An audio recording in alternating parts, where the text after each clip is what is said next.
As we go, and Joe, I liked what you said. We're just going to keep the fun rolling. So here we go. We're keeping the fun rolling. And today we're starting a 7-part series. Brooklyn saw this. She's running media for the first time. 12-year-old Brooklyn running media. She's like, Dad, a 7-part series? You can think of like 7 sermons? I'm going to do this, babe. So for the next several weeks, we're going to kind of go on a journey through the Gospel of John, a journey with Jesus through the Gospel of John and written from the perspective of the disciple John. But before we jump into the narrative today, I'd like to pause and address a tension that John kind of deals with throughout his Gospel. Possibly the two most misunderstood and misused words when it comes to all of religion and Christianity in particular are these 2 words. Faith, the word faith, and the word believe. Now, for a second, if we could do this, I know we're in church and it's hard to do, but let's pull these 2 words out of a religious context for a second.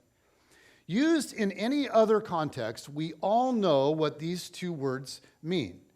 We know what these 2 words mean in relationships with people. We know what they mean in the business world. We know what they mean when we're thinking about sports. But for some reason, they take on different meanings when they get dropped into a religious context. So here's what I mean.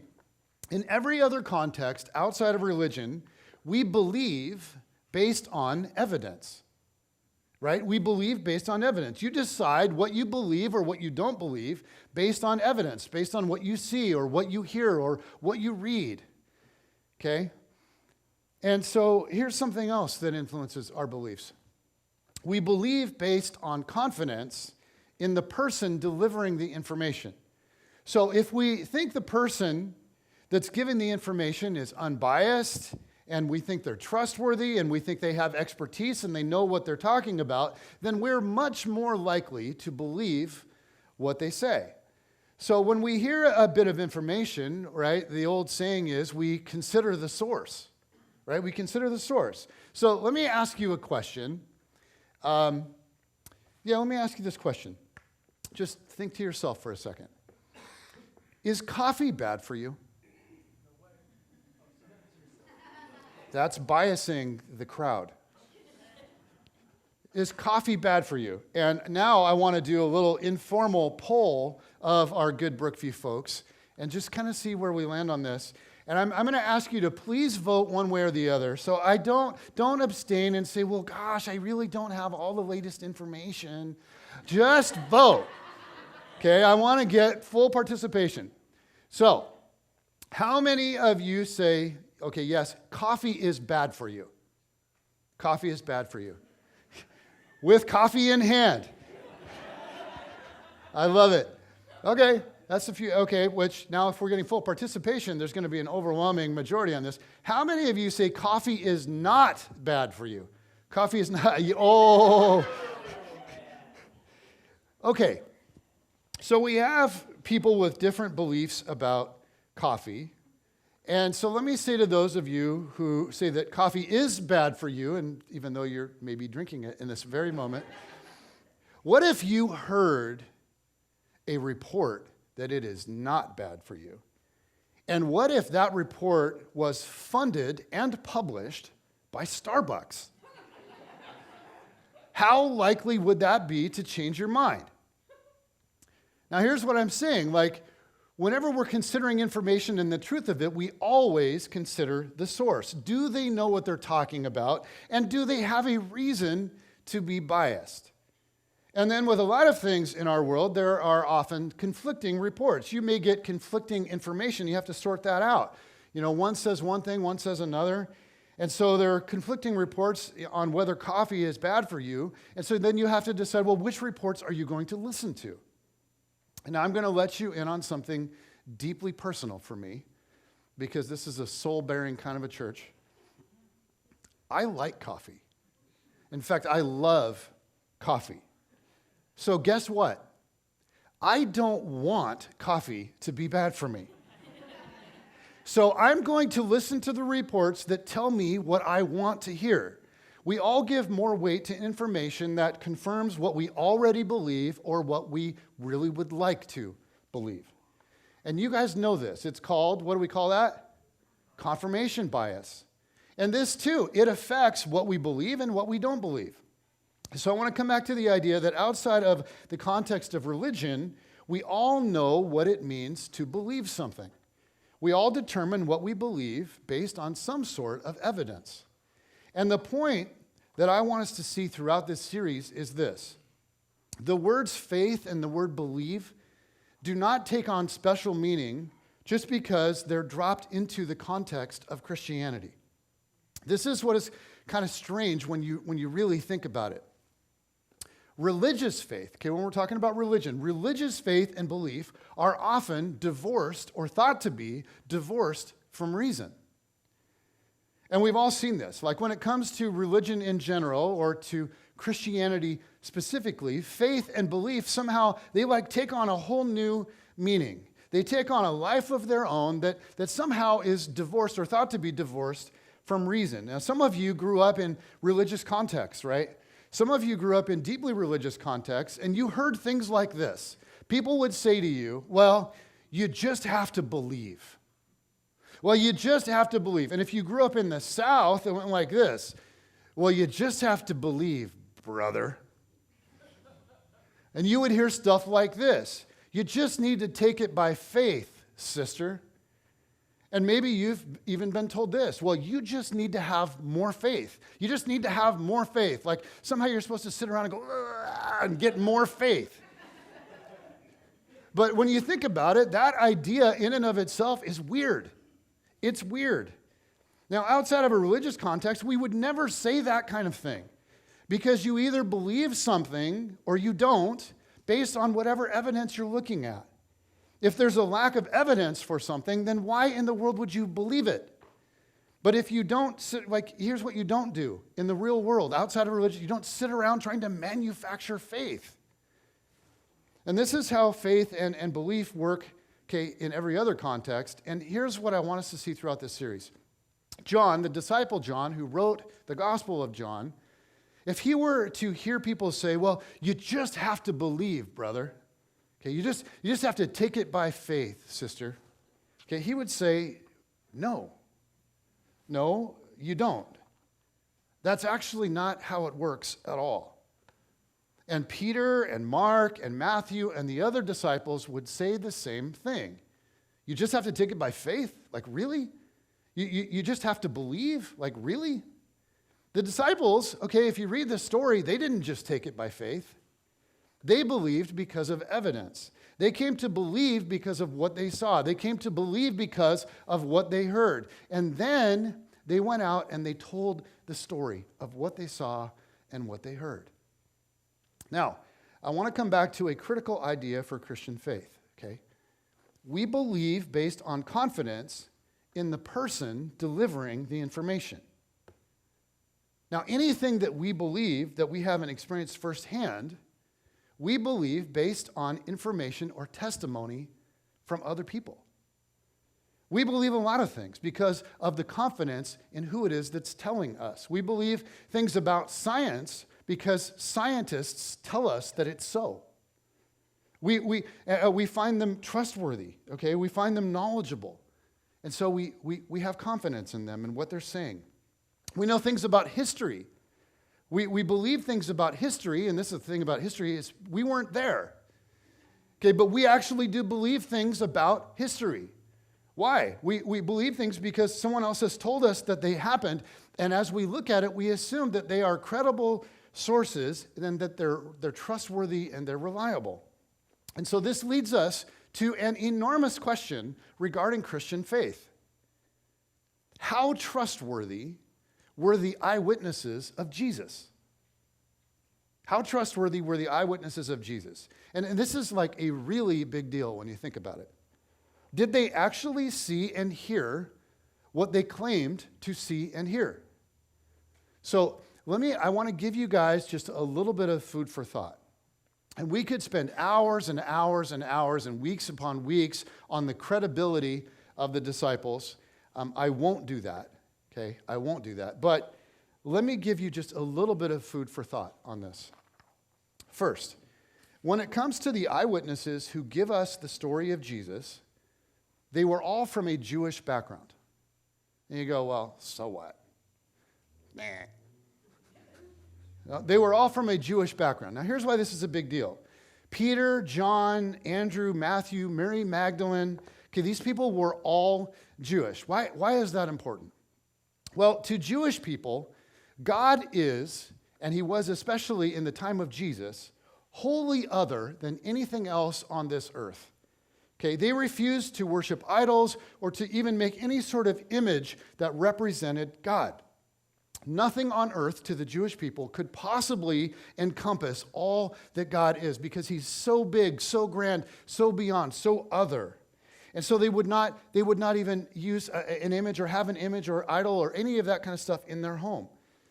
And yet, it's interesting because it was Jewish people who began to teach one day that God became a man, that God had left heaven and taken on flesh and become a man, that God himself laid down his life for this world on the cross.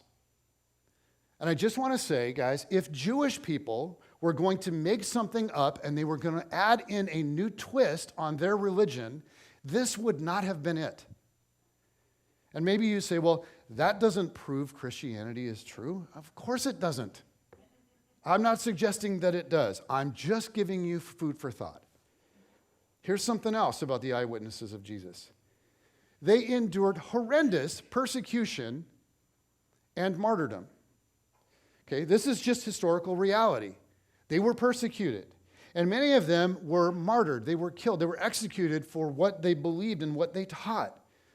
And so you think about this and you go, like from a this worldly standpoint, there was not a lot to gain by making up this story. Those telling this story lost everything by telling it. And so what possible motivation would there have been to lie? Again, you say, well, that doesn't mean it's true. I know. I'm just giving you a little food for thought. Here's something else. Many of the people in their day found them and their story credible.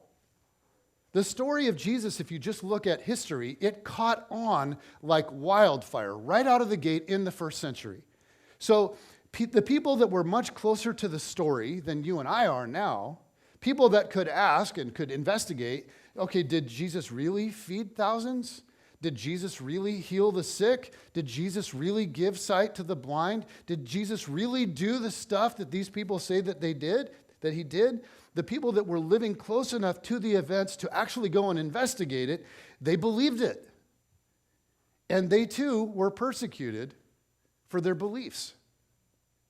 And so maybe you say, well, people of various faiths die for their faith all the time. It doesn't make their faith true. Here's what I would say. I totally agree with you. Just because people are dying for something doesn't make it true. People die every day for things that they hope are true. I mean, this is true for Muslims. It's always been true for Muslims. This is true for Christians that die as martyrs in different parts of the world today. They're dying for something that they hope to be true. But here's what makes the original testimony about Jesus so unique. Okay, the original followers, they weren't just hoping it was true. They weren't just hoping it was true. They claimed that they saw Jesus do many, many miracles. They claimed that he died on a cross and was raised to life. They claimed that they saw him and interacted with him after he was raised. This was, in fact, the cornerstone of the Christian faith. Now, they either saw those things or they did not.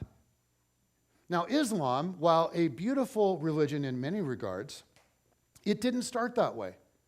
Historically, here's how Islam started. Muhammad went into a cave by himself, and he spent considerable time in there, and then he came out one day claiming that he had spoken with God, and people believed him. But there was no way to verify whether that was true or not.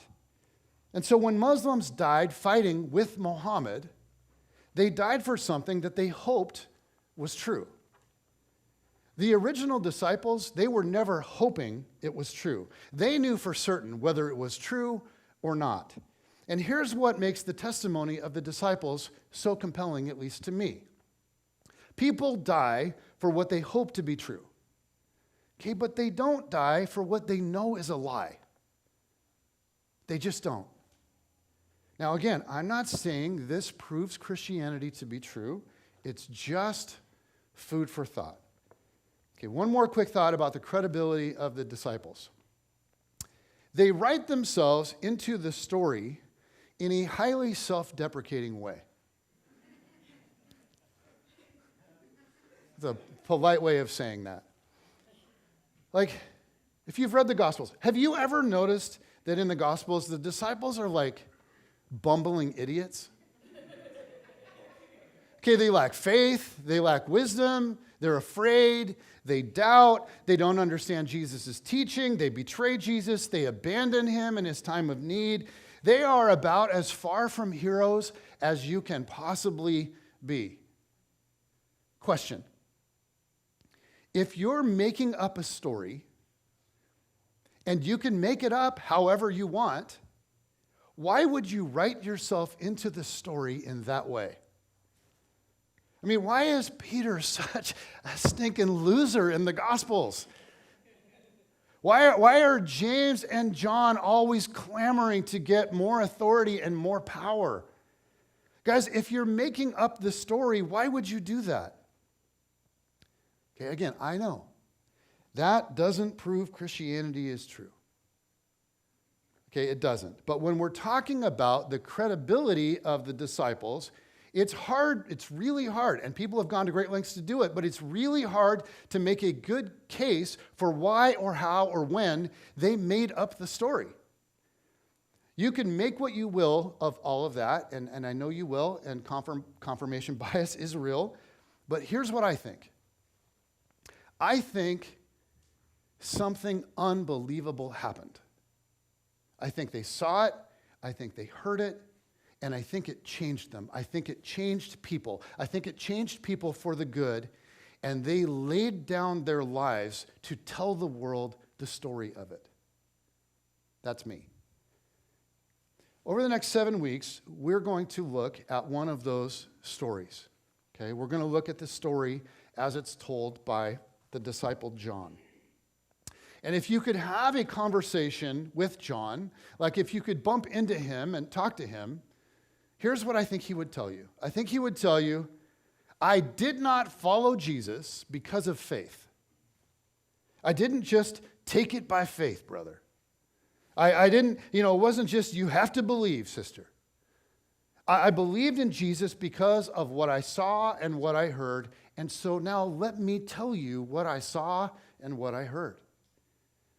And guys, if you're following Jesus because someone said to you at some point along the way, you just have to believe, I just want to say there's so much more to it than that. And so over the next 7 weeks, as we make our way through this, I hope that you begin to see a little bit of the something more. When John wrote what we call the Gospel of John, or the good news, which is what gospel means, the good news according to John, he was the last disciple standing. He was very old, and all the other disciples had been martyred. They'd been executed for their faith. Peter and James and John and Andrew. By this point, by the writing of this gospel, they were all gone. And apparently, we don't know exactly what happened, but apparently someone came to John and said, okay, John, you are the last of the originals. You need to get your story into writing. You're the last one above ground. You need to document this stuff. You've been teaching it all of these years. You've been telling this story, but we need a written account for you for when you're gone.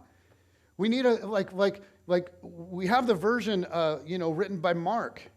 We have Matthew's version. We have a version from Luke who carefully researched everything. But John, it's time for you to document, to get into writing what you saw and what you heard, because you were an eyewitness and you're one of the only ones left. So please, please, please get your story into writing. And so he did. And it has been preserved, and it has made its way down through history all the way to us. Now, here's the cool thing about the Gospel of John. John was not content to simply tell us what happened. John tells us why it happened and why he wants us to know that it happened.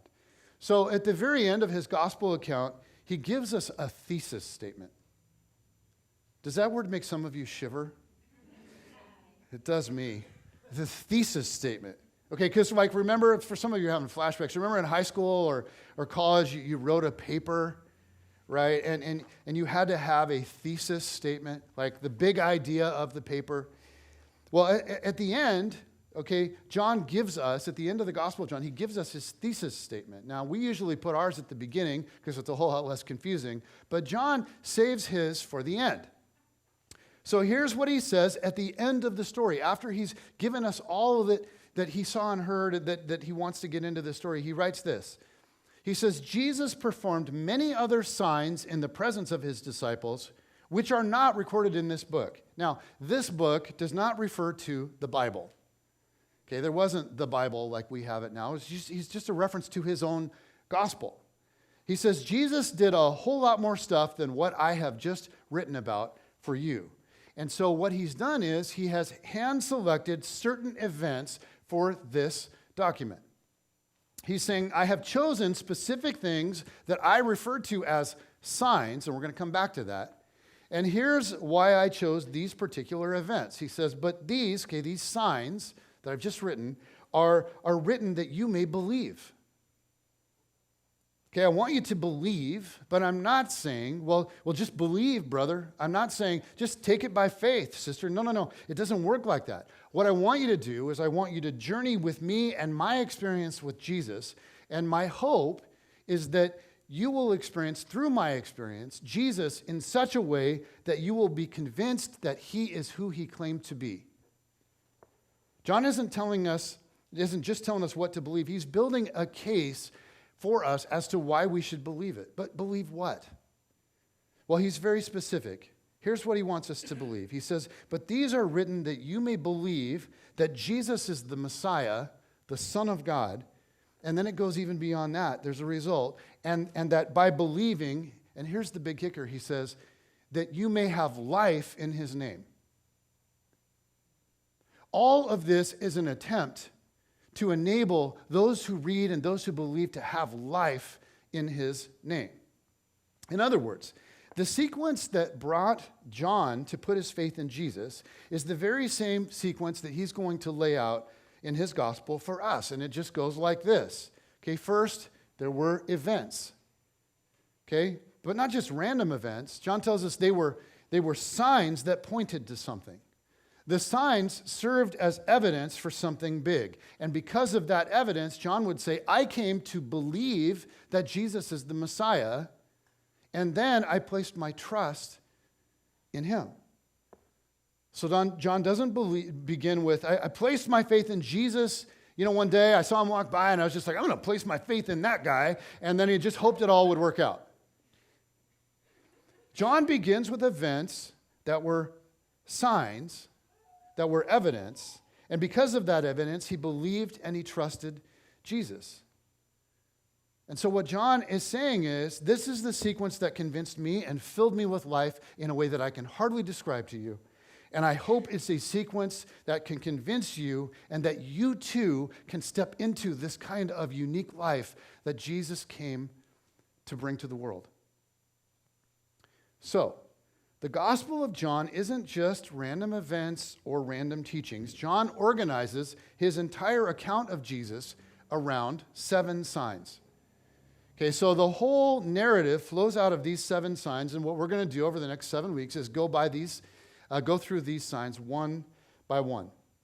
But here's something important that, like before we jump into the first one, and I just want us to get our minds around this. It's not by accident that John chooses the term sign instead of miracle. And here's what's significant about that. John is telling us that the supernatural acts of Jesus, the healings, feeding the crowds, all of that, they weren't just random acts of kindness, and they weren't just Jesus showing off. These were signs that pointed to something, and specifically, what they pointed to was Jesus' identity. John doesn't want us to just be like enamored with the miracles, like, oh, that was a great miracle, and that was a great miracle. Look at that. Wouldn't that have been awesome? He wants us to be enamored with the one, okay, that the miracles point to. The one that gets revealed along the way. So, this summer, okay, we are going to go week by week through all of the 7 signs. And that leads me to one more thing before we actually get to the first sign. You're like, are you going to get to something? Shut up. It's summertime, and if you've been around Brookview very long, you know that summers have always been a tricky thing for our church. A big part of how our church stays connected and focuses on Jesus is through something that we call, anyone want to guess? Life groups. Yeah. We have groups that meet weekly all through the year, and many of you guys are so devoted to being a part of those, and those are such a vital part of the life and of our church. Okay, but in the summers, our groups always take a break. They take a Sabbath season. And part of it is that the leaders, man, you guys burn them out, and they need a break from you guys. Like, they need time off. And people find it, the other thing is that people, as you're aware, find it difficult to go to their group consistently through the summer. We're traveling, we're doing stuff. And so, while this is really nice and it's all very relaxing and it's all very good and in many ways healthy, here's what I have just seen again and again with our church. By the end of the summer, okay, many of our good Brookview people are like, oh my goodness, I cannot wait for my life group to start up again because I feel so disconnected from everyone and so spiritually dry.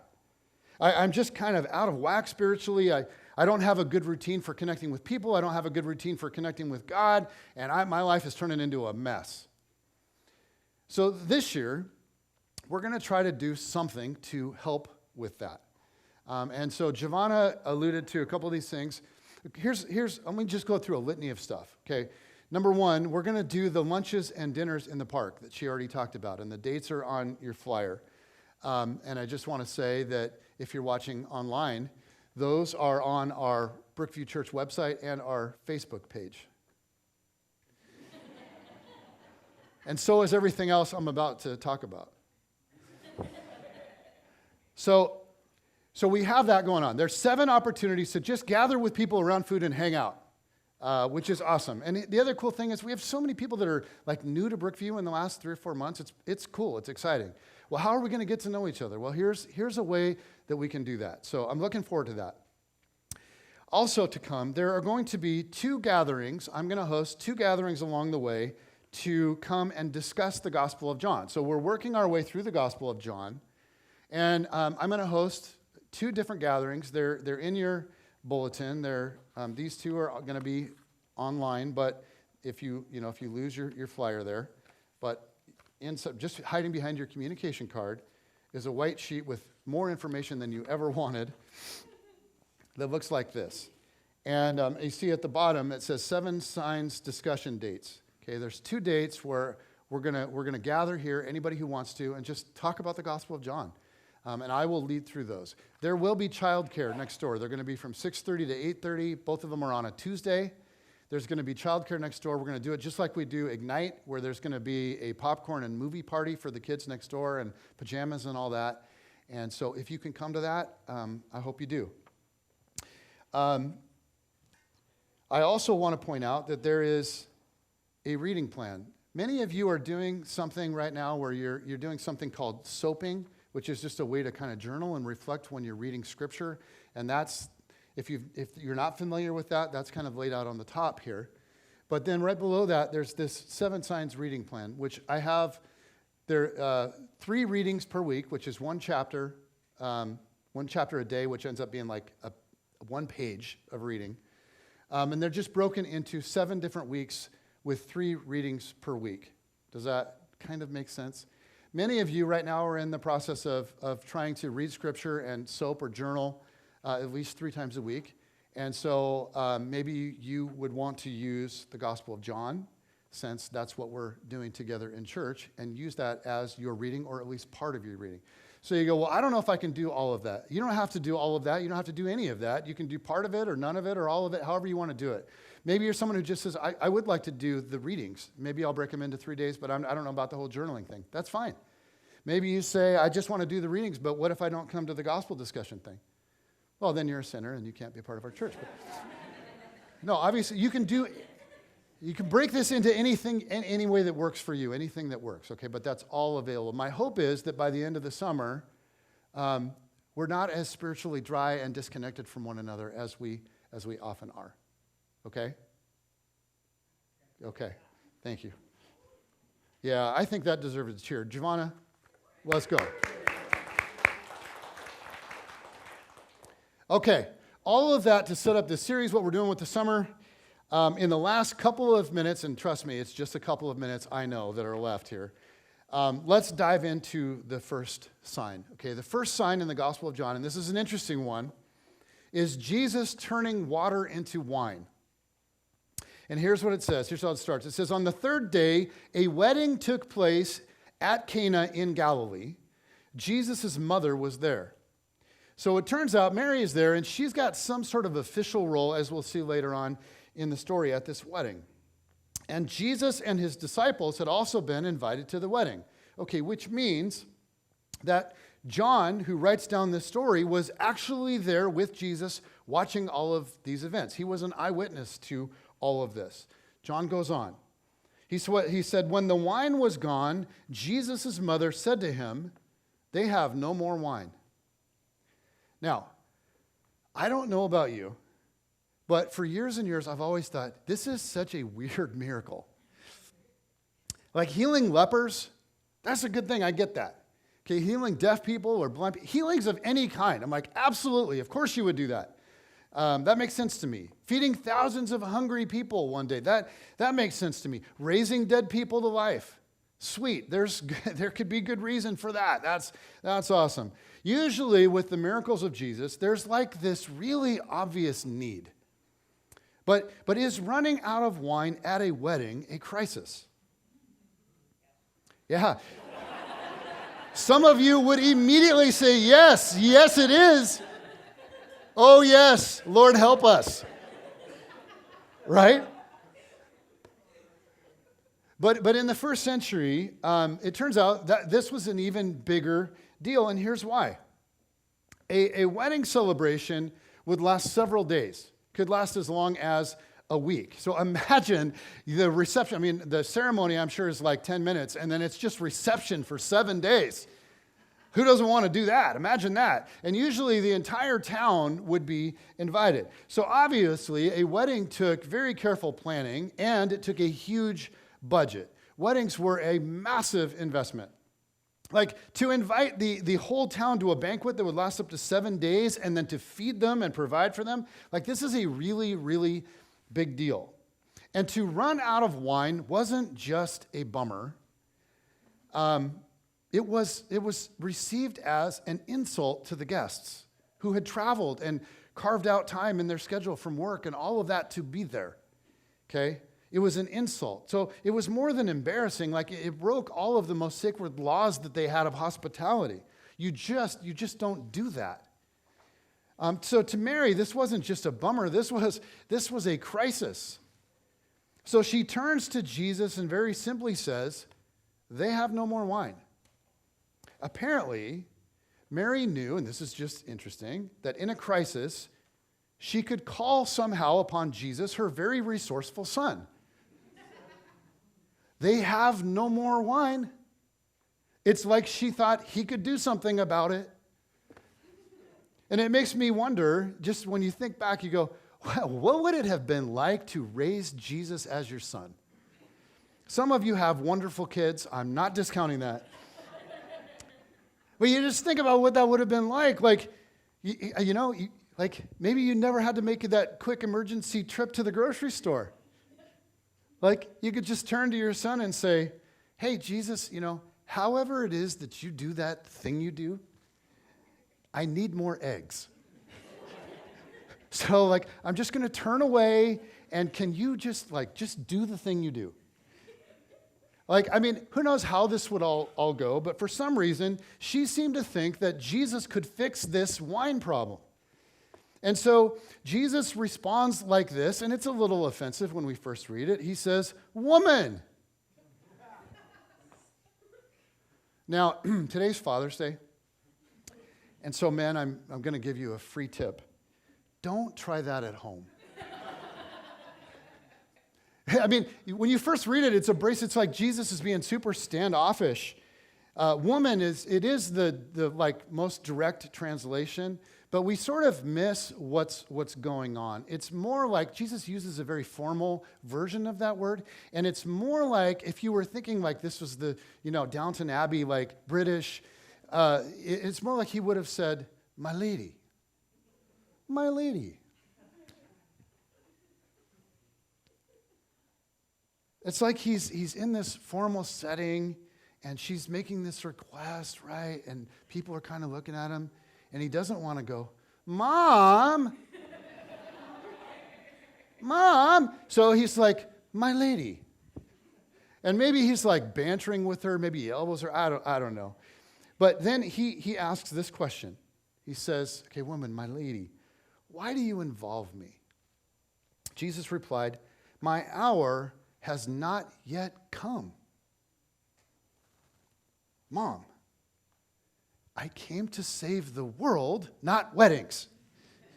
Right? This is not how I planned to go public, right? Mom, this is not very messianic. And at this point, I think Mary, she's just like, "Yeah, whatever." And she just like smiled and turned to the servants, and she just said, "Do whatever he tells you," and then just walked away. Now, all of this kind of doesn't it make you want to ask, why does John tell us this story? I mean, why would John start this series of signs with this event? I mean, at the time of this miracle, it must have seemed really odd to John, but maybe over the years, as he came to understand more fully, as he came to see the significance of what Jesus accomplished, maybe he thought, you know what? This is the perfect sign to start the story. And this begins to make more sense as the story goes on. It says, nearby stood 6 stone water jars, the kind used by the Jews for ceremonial washing. That's a big deal. They were used for ceremonial washing, each holding from 20 to 30 gallons. So these weren't just like jars for like water jars for like drinking. They were water jars for ceremonial washing. Do you think, for those of you that have a Catholic background, do you think about the holy water, right, that you come in when you first get in there? And staying ceremonially clean was a really, really big deal to Jewish people. There were all kinds of Jewish laws about what you had to do to be clean, how you had to stay pure for all kinds of different activities. And these jars contained the water. Okay, normally that's what these jars were used for. They're empty in this moment, but they would contain water for ceremonial washing. So these stone jars are icons of the entire old Jewish system. They represent the old covenant, okay, the old arrangement that God's people had with God, the laws and systems that Jesus had come to replace. The old law and the old covenant that came through Moses. And it was good, and it was the right thing for the right time. But the old system was now about to be replaced because in Jesus, freedom and life was coming to the entire world. Something so much better was coming. And so Jesus uses this miracle to reveal something about himself. The story continues. Jesus said to the servants, "Fill the jars with water." So they filled them to the brim. They're following Mary's instructions very literally. They're going to fill these to the brim. There's a Bible scholar named F.F. Bruce that explains the symbolism here, and I love this. Here's how he explained what was happening in this scene. He said, the water provided for purification as laid down by Jewish law and custom, and stands for the whole ancient order of Jewish ceremony, which Christ was to replace with something better. So all of this is foreshadowing, in a sense, in this impromptu miracle, it's foreshadowing for what Jesus would do for the entire world, for humanity.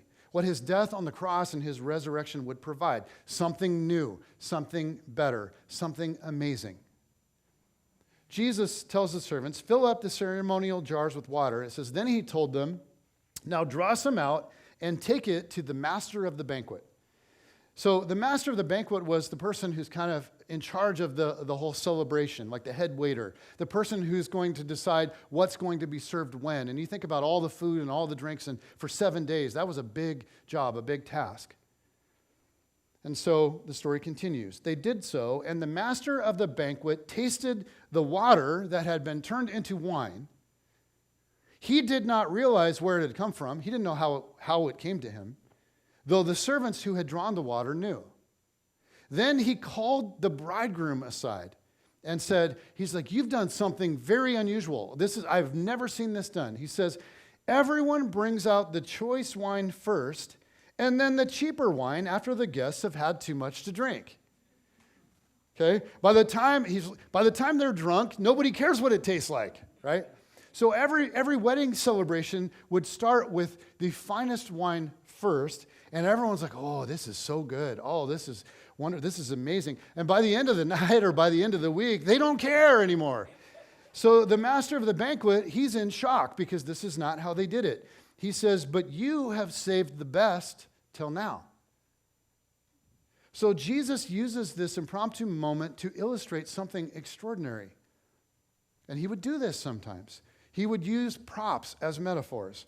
Like he feeds the thousands, and then he teaches and he tells the people, I'm the bread of life. Whoever comes to me will never go hungry. Or to the woman who had come to the well to draw water, Jesus says, I'm the living water. Whoever drinks from me will never thirst.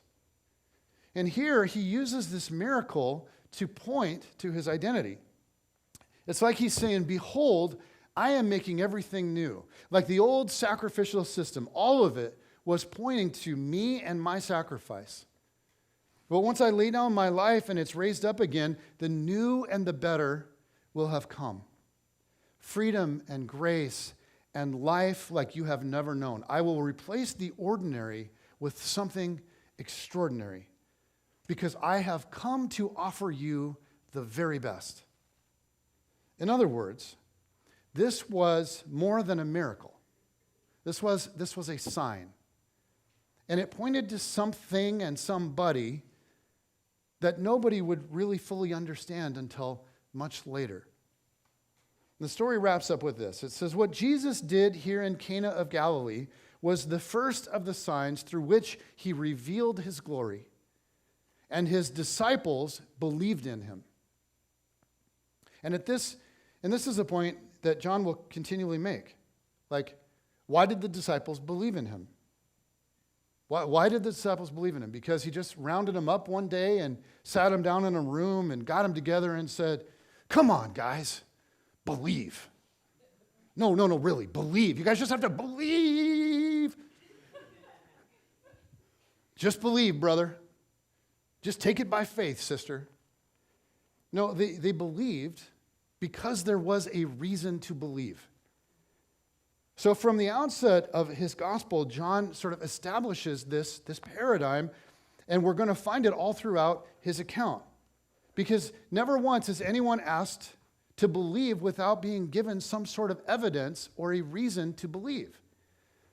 It says, after this, he went down to Capernaum with his mother and brothers. And by the way, right, Joseph and Mary went on and had other kids after Jesus. So they went down to Capernaum with his mother and brothers and his disciples. There they stayed for a few days. And so this thing begins. And this story told by John is so amazing. It's so cool. But that brings me to another important thought. And it's this. Unlike John, our faith does not usually come by seeing. And some of you might go, well, I disagree with that a little bit. You might say, well, okay, wait, hold on, Pastor. If you knew my story, I didn't believe in God and I didn't have any faith, but then I saw something Could be anything. I saw something. I saw the faith of someone else, or I just saw this extraordinary thing that I couldn't believe happen. I saw something and it changed everything, and now I believe. And if that's you and that's your story, man, I don't discount that. I'm so glad that happened for you. Sometimes people do come to faith by something they see, even today. But for most people, we don't come to faith by seeing, at least not in the way that John saw. We come to faith primarily by hearing. But we aren't asked to just believe. We aren't asked to just take it by faith. We're invited to believe what happened based on the testimony of the people who were there. People like John, people like Peter, people like Matthew.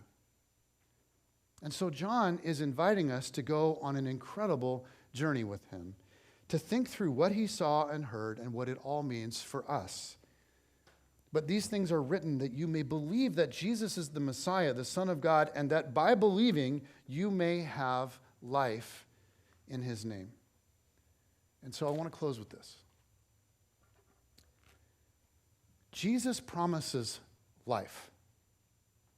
In fact, this is really the core thing that Jesus promises. If we trust him and follow him, we will somehow experience what Jesus called abundant life.